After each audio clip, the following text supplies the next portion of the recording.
อแมทมาวิเคราะห์ตัวเองแล้วอะแมทรู้แล้วเข้าใจแล้วว่าตัวเองไม่ได้เจอปัญหาหรืออุปสรรคทุกอย่างได้มาโดยง่ายเราก็เลยไม่เห็นคุณค่าของมัน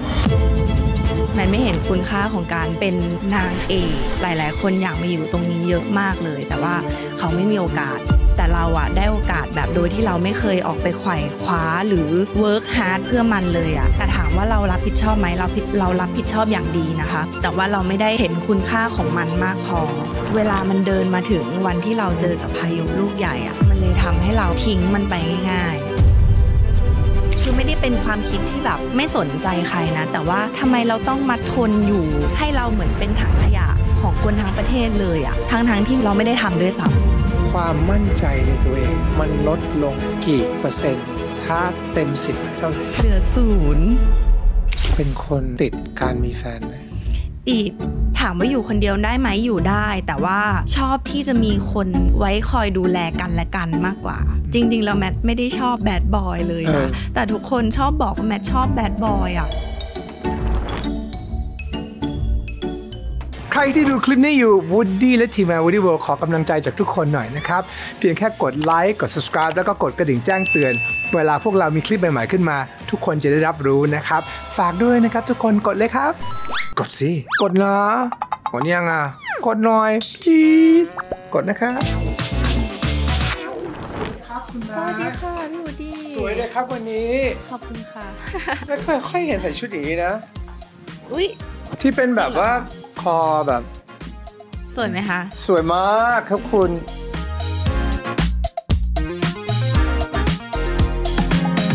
ชีวิตตอนนี้เป็นยังไง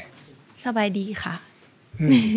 สนุกกับอะไรตอนนี้สนุกกับการทำงานค่ะสนุกกับการทำงานจากที่แบบว่าไม่ได้เคยแบบสนุกขนาดนี้มาก่อนมีบ้างไหมที่แบบเข้ากองแล้วไม่ได้แฮปปี้อาจจะไม่ถึงขนาดนั้นแต่ว่าก็มันก็จะมีช่วงหนึ่งอย่างที่พวกเราทราบกันดีแหละว่าแบบสูญเสียความมั่นใจ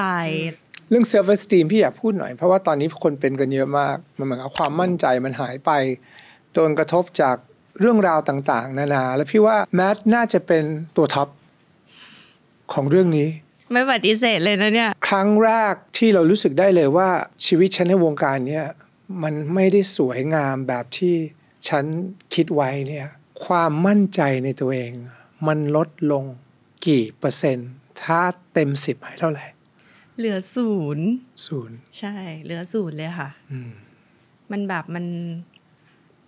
ยากแบบมันเป็นเหมือนที่พี่วูดดี้พูดมาเมื่อกี้ทั้งหมดเลยจริงๆใช่ 100% จริงๆแล้วพื้นฐานแมทรู้สึกว่าแมทค่อนข้างดีลกับวงการบันเทิงอะยากอยู่แล้วค่ะโดยส่วนตัวเพราะว่าเรามีนิสัยที่ค่อนข้างมันไม่ใช่คนในวงการบันเทิงอะพี่วูดดี้พอจะนึกออกไหมคะคือเราจะเป็นคนที่ไม่ค่อยสุงสิงกับใครเท่าไหร่หรือว่าไม่ค่อยเจาะแจ๊ะไม่ค่อยฉอล้ออะไรอย่างเงี้ยมันแล้วก็คือไม่ได้เป็นคนหยิ่งแต่ว่าเหมือนอาจจะถูกสอนมาตั้งแต่เด็กว่าไม่ค่อยเข้าหาคนแปลกหน้าอะไรอย่างเงี้ยค่ะมันก็เลยจะยากอยู่แล้วในการดีลกับวงการบันเทิงโดยส่วนตัวพื้นฐานของแมทแล้วพอยิ่งแบบเจออะไรต่างๆที่มันยิ่งยากเข้าไปอีกเงี้ยมันก็เลยแบบแมทรู้สึกเหมือนมันช็อกน้ำอ่ะใช่เราไม่เคยเจออะไรที่จะว่าไปมันก็ไม่เคยเจออะไรที่มันแบบหนักหนาสาหัสเลยในชีวิตคือในชีวิตมันราบเรียบมากเลยค่ะพี่วูดดี้แบบเรียนแบบนี้ทำงานแบบนี้นอกจากเรียนก็คือทำงานนอกจากทำงานก็คือไปโรงเรียนชีวิตมีแค่นี้เลยค่ะอยากได้อะไรก็โอเคพ่อแม่ก็ไม่ได้แบบกดดันหรือไม่ได้มีอะไรที่จะต้องหนักใจหรือจะต้องคิดมากในชีวิตไม่เคยมีนี่คือแบบพายุระเบิดตุ้มขึ้นมาทีเดียวแบบโหงงไปเลยต้องใช้คำว่าจัดหนักสุดเพราะว่ากับคนที่เรียนมาตลอดชีวิตมันต้องเจออะไรแบบเนี้ยมันถึงจะตื่นจริงค่ะเพราะว่าถ้าไม่เจอแบบนี้มันก็อาจจะเรียบไปเรื่อยๆพี่ไม่ได้ว่าความเรียบมันผิดนะค่ะแต่พี่รู้สึกว่ามนุษย์เราทุกคนมันจะมีขึ้นมีลงและทุกคนก็จะเจอเรื่องที่ทุกข์ที่สุดในชีวิตทุกคนคือทุกคนที่ดูอยู่ตอนเนี้ยก็จะมีใช่ไหมคือมันจะมีเรื่องของตัวเองที่แบบคนอื่นอาจจะไม่รู้หรือทั้งประเทศจะรับรู้ตอนแรกที่มันเป็นประเด็นขึ้นมาเนี่ยแล้วพี่เห็นว่าสื่อก็เล่นกันหนักมากเลยครับแล้วเหมือนจะต้องทำยังไงก็ได้ให้ยูเป็นคนที่ในสมการเนาะ เป็นคนที่แบบเป็น bad girl อ่ะตอนนั้นเสียใจอะไรมากที่สุดคำพูดข่าวคอมเมนต์อะไรที่ hurt เรามากที่สุดขั้นตอนแรกคือเสียใจที่คนไม่ฟังอะค่ะคนไม่ฟังคนเขาจะพูดหรือตัดสินไปแล้วว่าที่เราพูดคือมันไม่จริงอะทางที่ตอนนี้มาพูดก็ไม่มีความหมายแต่นะวันนี้ก็พูดได้ก็ยังสนุกอยู่ที่จะพูดเพราะว่ากลายเป็นเรื่องสนุกไปแล้ว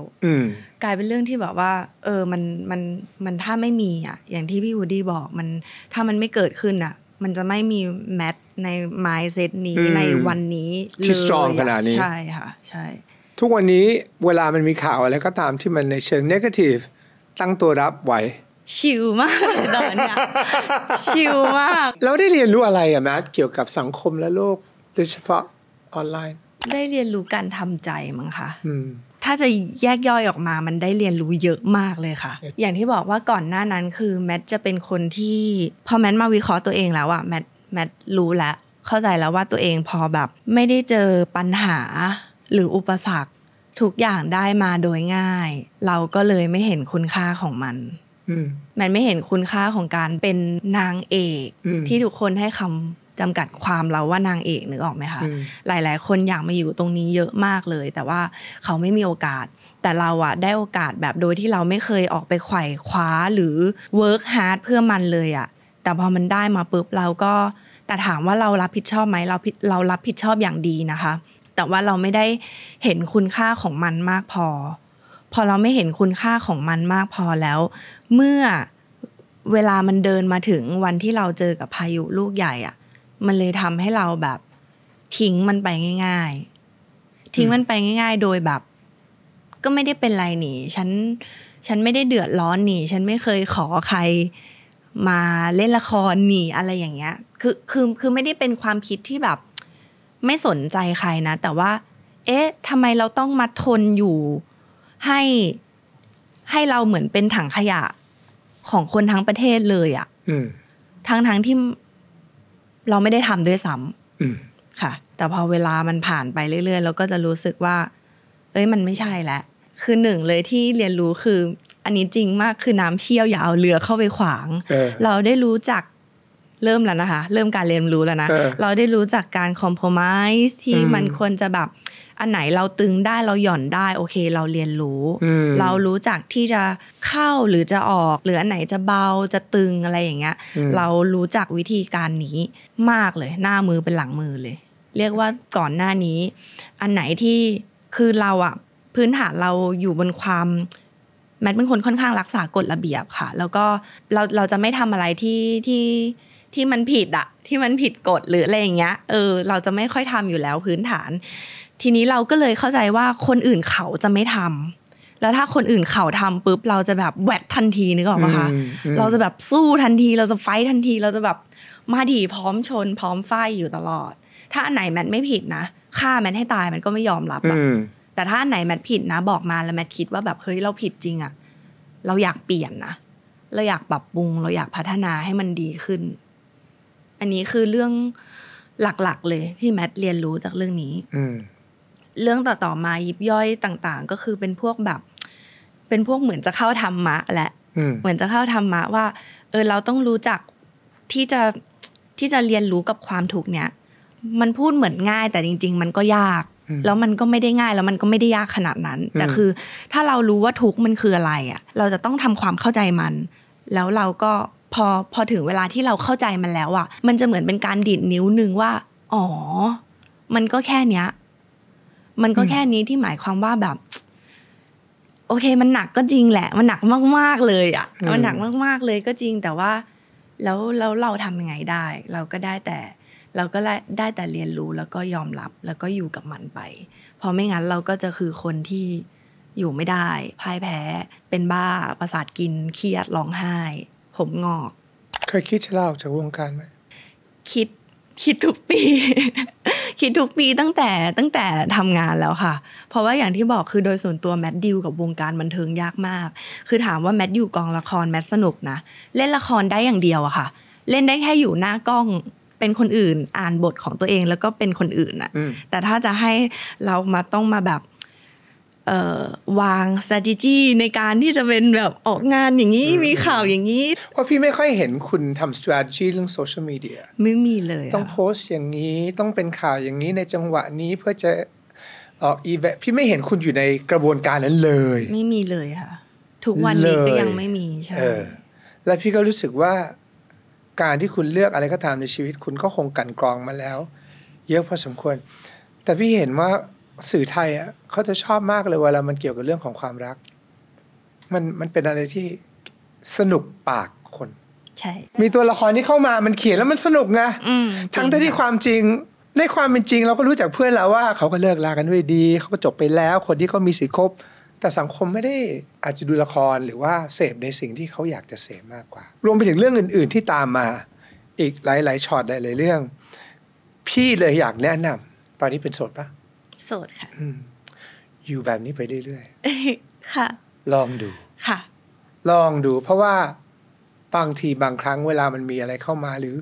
ไม่นานนะคบแล้วก็อาจจะต้องปิดเงียบเพราะว่าพี่รู้สึกว่าเวลามันเป็นความรักเนี่ยก็จะมีคนที่เชียร์แล้วก็จะมีคนที่ฉันอยากให้เธอเฟลฉันอยากให้เธอเฟลแมทพิวนี่ฉันอยากให้เธอเฟลพี่ก็จะถามว่าแล้วคนที่ยังรักและสปอร์ตเรา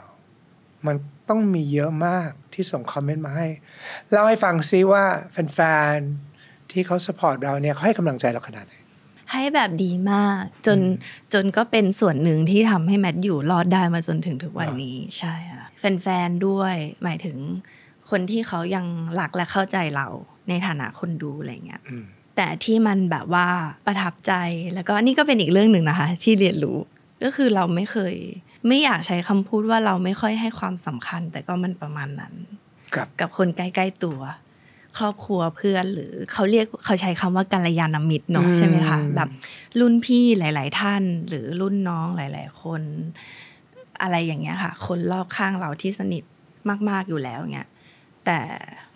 พอเราเจออะไรอย่างเงี้ยมาค่ะเรารู้สึกเลยว่าแบบเพิ่งคิดได้ว่าเราจะไม่มีวันปล่อยพวกนี้ไปให้เขาลำบากเขาจะต้องมีแมทอยู่ในชีวิตของพวกเขาในยามที่เขาลำบากอยู่แน่ๆจากนี้อีกต่อไปเพราะว่ามันเป็นน้ำหล่อเลี้ยงแมทมากๆเลยมากๆสุดๆแล้วก็พี่ๆในวงการด้วยเยอะมากที่แบบส่งข้อความแบบข้างหลังเข้ามาแมทแบบแค่นี้ก็ดีใจแล้วที่แบบมีคนเข้าใจและเชื่อเราบ้างใช่แล้วก็มันก็เป็นการคัดคนออกเหมือนกันคัดคนว่าใครยังอยู่และใครแบบไม่ได้ไปต่อตั้งแต่เกิดมามันไม่เคยเลิกคบใครเลยค่ะแต่ครั้งนี้ก็คือเหมือนไม่ใช่เป็นการเลิกคบแต่ว่ามันก็อย่างที่บอกว่าเรารู้แล้วว่าใครที่เราจะสามารถจริงกับเขาได้มากน้อยแค่ไหนอะไรเงี้ยจริงๆแล้วแมทเป็นคนสนุกนะเพราะพี่เคยปาร์ตี้กับแมทแล้วก็พี่จำได้เลยว่ายูสนุกมากสุดทุกอย่าง สนุกมากแล้วพี่ก็รอคอยวันที่จะได้มีโอกาสแฮงกับแมทอีกครั้งถ้าเรามีโอกาสได้เลยเพราะว่าพี่รู้สึกว่าแบบอยากจะบอกทุกคนว่าแมทพิวนีที่เราเห็นในข่าวกับแมทตัวจริงที่ไม่ได้เป็นนักแสดงเนี่ยมันเหมือนคนละคนเลยมันเหมือนคนละคนเลยแต่พี่คิดว่าอีกไม่นานมันจะเป็นคนเดียวกันแล้วเดี๋ยวให้เวลากับเวลาหน่อยนี่คุณให้มาหลายปีแล้วบางคนอาจจะต้องทนเยอะนิดนึงแต่พี่อยากจะขอบอกยินดีด้วยเพราะว่าเมื่อคุณตายแล้วขึ้นสวรรค์เนี่ยใช่ไหมครับเบื้องบนเนี่ยเขาก็จะให้คุณสอบผ่านอย่างรวดเร็วมากเพราะว่าคุณได้ผ่านบทเรียนของธรรมะเยอะเหลือเกินเยอะสุดๆได้เห็นว่าทุกข์เป็นยังไงหน้าตามันเป็นยังไงแล้วก็ก้าวผ่านได้ขอบคุณค่ะไม่ได้คิดสั้นไม่ได้หนีไม่ได้วิ่งหนีอยู่กับมันและเห็นมันและเผชิญหน้ากับมันเพราะพี่ว่าอันนี้คือน่านับถือที่สุดเฮ้ยขอบคุณค่ะพี่ไม่ได้นับถือคุณว่าคุณแสดงเก่งหรืออะไรทั้งสิ้นหรือว่าคุณแบบแต่ดูดีพี่รู้สึกว่าคุณดูแลตัวคุณอย่างดีคุณให้พลังตัวคุณเองและพี่เชื่อว่าลึกๆแล้วเนี่ยคุณให้ความรักกับตัวเองเยอะมากจริงไม่จริงว่าสุดท้ายแล้วตัวเราเองต้องให้กำลังใจเรามากที่สุดใช่ค่ะ ก็คือเพื่อนๆอย่างเมื่อกี้ที่บอกว่ามีส่วนแล้วแต่ว่าสุดท้ายแล้วอะไม่ว่าเพื่อนจะให้กำลังใจหรือช่วยเหลือหรือฉุดเราแค่ไหนแต่ถ้าเราไม่ลุกขึ้นมาเองมันจะไม่มีวันลุกได้อย่างเต็มเท้าอะค่ะมันต้องเป็นตัวเราเองแบบ 100% จริงๆเป็นคนติดการมีแฟนไหมติดใช่ไหมเมื่อก่อนค่ะใช่เมื่อก่อนก็ไม่เคยไม่มีแฟนมาโดยตลอดเลยค่ะเกือบ20 ปีเนี่ยคืออะไรที่ทำให้ต้องเหมือนต้องมีอีกคนในชีวิตอาจจะเป็นเพราะว่าแม้สันนิษฐานนะอาจจะเป็นแบบ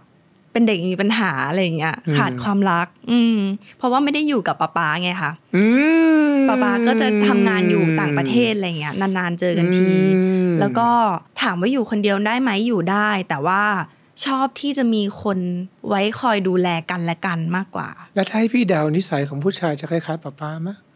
ใช่ค่ะชอบแบบนั้นจริงๆแล้วแมทไม่ได้ชอบแบบแบดบอยเลยนะแต่ทุกคนชอบบอกว่าแมทชอบแบดบอยอ่ะแต่แมทชอบแบบคือสเปคจริงๆของแมทเลยนะคือต้องเป็นคนที่แบบสุภาพต้องเป็นคนที่สะอาดต้องฉลาดต้องเก่งต้องเป็นผู้นำเราได้ต้องสเปคเยอะเหมือนกันนะสเปคเยอะมากแต่ตอนนี้ไม่มีแหละตอนนี้แค่ขอแบบอยู่ด้วยแล้วเข้าใจกันละกันก็พอแล้วแต่ก่อนหน้านี้คือแบบเป็นอย่างนั้นคือแบบเป็นคนจู้จี้จุกจิกอ่ะเป็นคนเจ้าระเบียบเป็นคนแบบต้องอย่างนี้ต้องอย่างนั้นเวลาคนคบกับคุณเขาบอกว่าคุณเยอะมั้ยเขาไม่ได้บอกว่าเยอะแต่เขาจะบอกว่าขี้บ่นมันเป็นคนขี้บ่นค่ะขี้บ่นเรื่องเขาเหรอหรือขี้บ่นเรื่องชีวิตโดยรวมขี้บ่นทุกเรื่องคือเพราะว่าก็อาจจะได้คุณแม่มาแม่เป็นคนสตริกอะได้แน่นอนได้ต้องตรงเวลาต้องเก็บอย่างนี้ต้องวางอย่างนั้นเก็บให้เข้าที่อะไรเงี้ยแต่พี่ว่านิสัยนี้ก็เก็บไว้นะเพราะว่ามันก็สำคัญต่อชีวิตเนาะ on time ตอนนี้พยายามแบบเนาะแต่อาจจะ too strict เกินไปบางทีมันก็ stress ใช่มีเรื่องหนึ่งนะครับอยากจะบอกว่ามัดไม่เคยเปิดเผยมาก่อนแล้วพี่ฟังแล้วพี่ตื่นเต้นเฮ้ยอะไรอ่ะ พี่รู้สึกว่าถ้าที่พี่อ่านข้อมูลเนี่ยเหมือนเป็นสิ่งที่คุณมีความสุขแล้วมันเป็นฝันที่พี่คิดว่ามันเป็นไปได้และพี่ก็อยากให้กำลังใจคุณมากๆเลยเพราะว่าบางคนเนี่ยอาจจะไม่กล้าฝันแต่คุณก็ลงมือทำแล้วและพี่เชื่อว่านี่จะเป็นอีกหนึ่งบทบาทในชีวิตของคุณที่อาจจะยิ่งใหญ่กว่าทุกสิ่งนั่นก็คือเล่นเทนนิสค่ะเล่นเทนนิสแล้วไม่ใช่แค่เล่นเทนนิสนะเป้าหมายในฝันที่เราเห็นภาพคือเราอยากเป็นอะไรครับในใจลึกๆอ่ะในใจลึกๆมันอยากไปให้ถึงทีมชาติอยากไปให้ถึงแล้วก็พยายามทำอยู่ค่ะแต่ว่ามันก็มีท้อบ้างเพราะว่าเราเริ่มช้ามากก็คือเพิ่งเริ่มเมื่อกี้จริงๆแบบไม่กี่เดือนค่ะเพิ่งฝึกซ้อมจริงจังได้แบบเกือบ2 เดือนเองค่ะอายุอะไรครับปีนี้ถามได้ไหมถามได้20เท่าไหร่พี่วูดดี้จะรักแล้วนะ30ต้นค่ะคุณธงชัยใจดีเริ่มตอนจะ40กอล์ฟนักกีฬาเก่งระดับโลกเริ่มในวัย30กว่าเยอะมากแล้วwho caresเรื่องอายุมันขึ้นอยู่กับการซ้อมและก็ใจพี่เจอเด็กหลายคนน่ะที่เล่นกับพาราดอนอายุประมาณ10 กว่าขวบพี่ถามเขาบอกว่าชีวิตคุณน่ะเป้าหมายคืออะไรผมจะไปชนะวิมเบิลตันครับคือมันคือสปิริตแบบนั้นน่ะที่พี่รู้สึกว่ามันนำพาให้คนไปได้ดังนั้นพี่ก็ไม่อยากให้แมทท้อหรือ doubt หรือคิดว่าตัวเองทำไม่ได้แม้แต่นาทีเดียวทุกเช้าตื่นมาภาพมันต้องชัดว่าทีมชาติคอยดูนะเดี๋ยวบทสัมภาษณ์เนี่ยจะถูกเอาไปถ่ายทอดในอีกไม่กี่ปีข้างหน้าตอนคุณเป็นทีมชาติ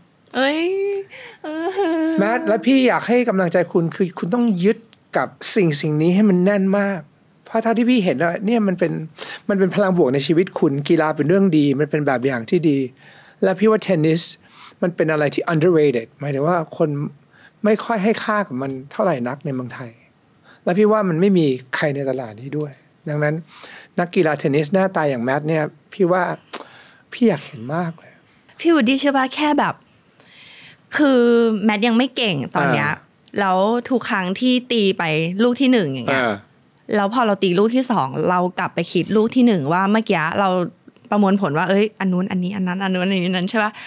ลูกที่2ตีไม่ได้ลูกที่3ตีไม่ได้ลูกที่4ตีไม่ได้เพราะว่ามัวแต่ไปคิดลูกที่แล้วซึ่งจบไปแล้วด้วยซึ่งจบไปแล้วแล้วโค้ชเขาให้คำแนะนำดีมากโค้ชแชมป์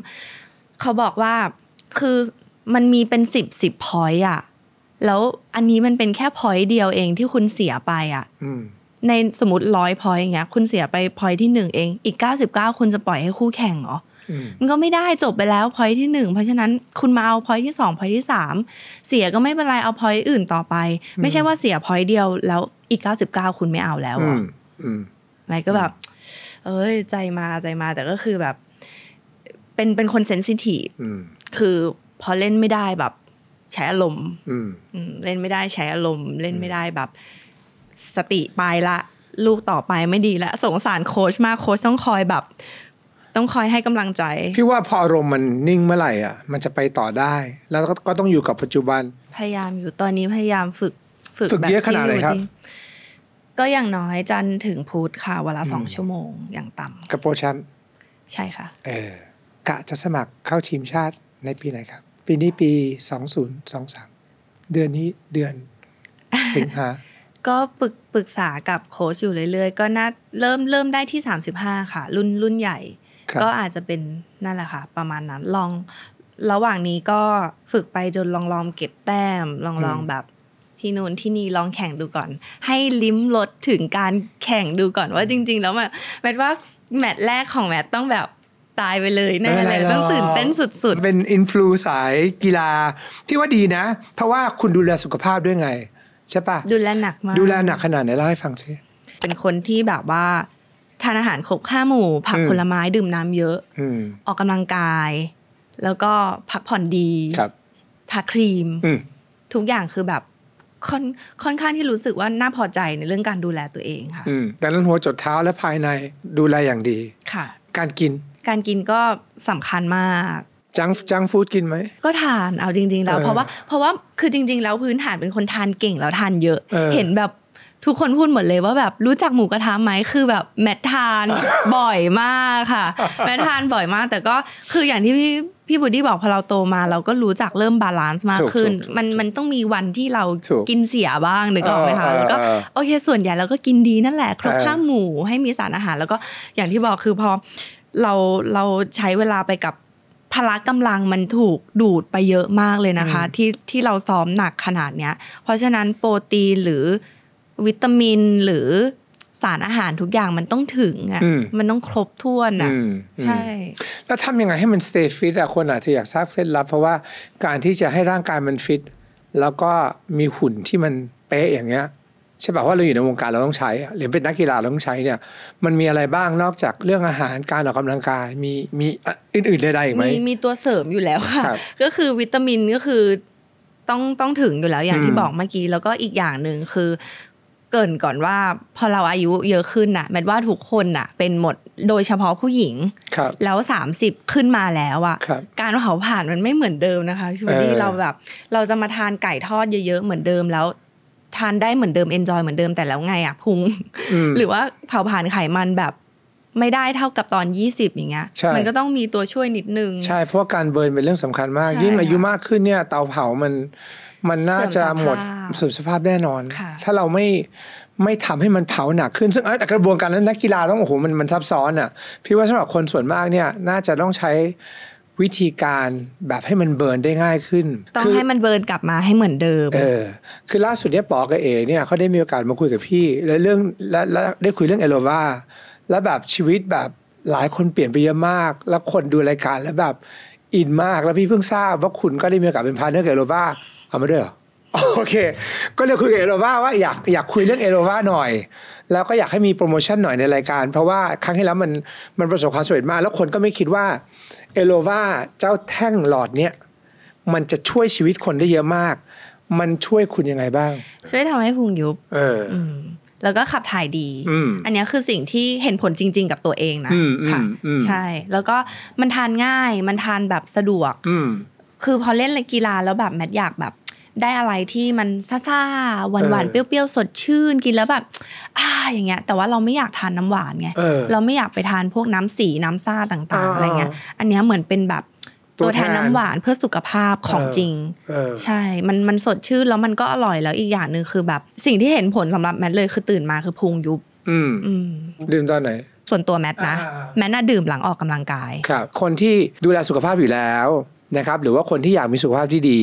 ก็กินเอโลวาวันละ1 เม็ดวันละ1 เม็ดค่ะใช่แล้ววันละ1 เม็ดตอนไหนก็ได้ถูกไหมตอนไหนก็ได้ก่อนอาหารก็ได้หลังอาหารก็ได้ใช่ค่ะตัวนี้คือมีสารสกัดจากส้มแขก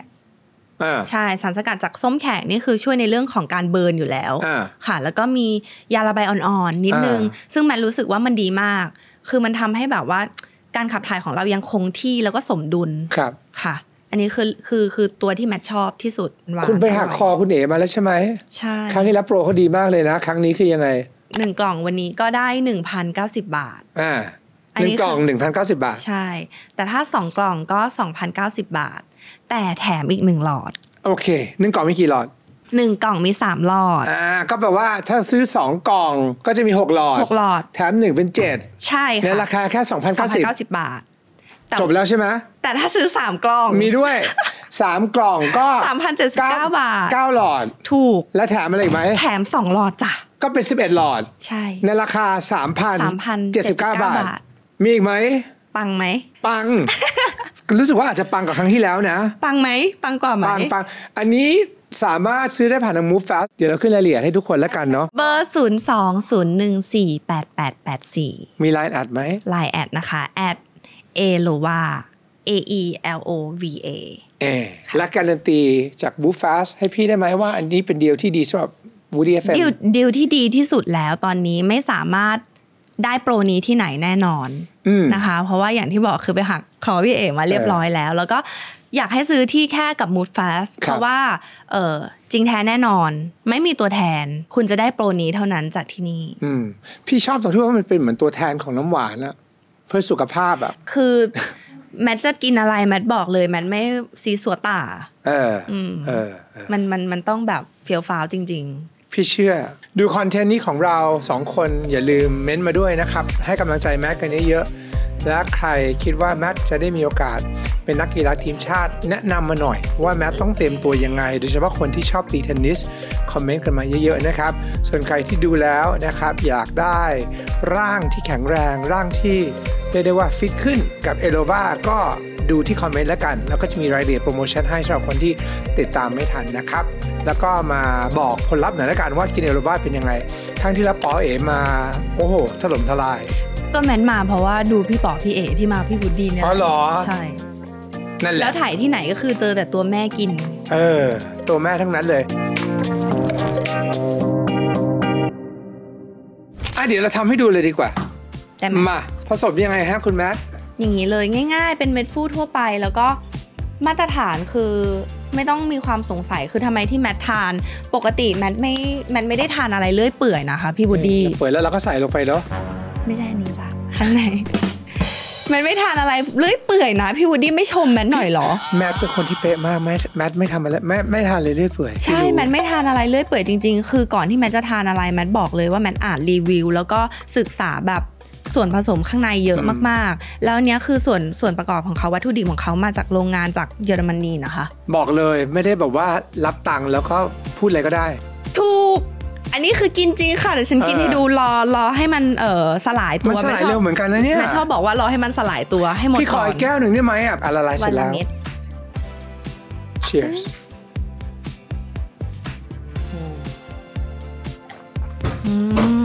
ชอบคำเลมอนเป็นไงคะชอบคำเลมอนแล้วก็ชอบความแบบหวานนิดๆแต่ไม่มีน้ำตาลใช่ไหมไม่มีน้ำตาลชอบความหวานนิดๆแล้วก็ไม่มีน้ำตาลชอบความซ่ามีแคลเซียมคาร์บอเนตอินูลินซึ่งดีต่อร่างกายทุกคนรู้โลกรู้